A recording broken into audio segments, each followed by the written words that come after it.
In this video, I'll show you how to activate your subscription in VirtualPools. You can use the full platform during your 30-day free trial with no credit card required. When your trial ends, add a payment method to keep using VirtualPools. You can do this before your trial expires or the next time you log in after it ends. Let's walk through how to do it. First, log into your dashboard. Then, click on Profile.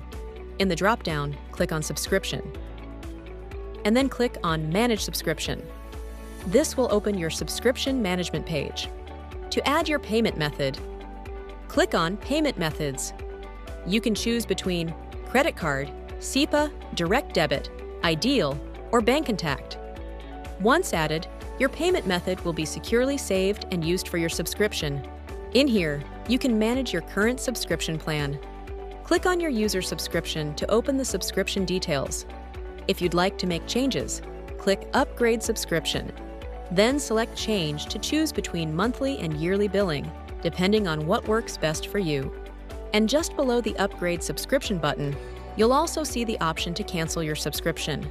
So if you ever decide to stop your plan, you can do that directly from this page.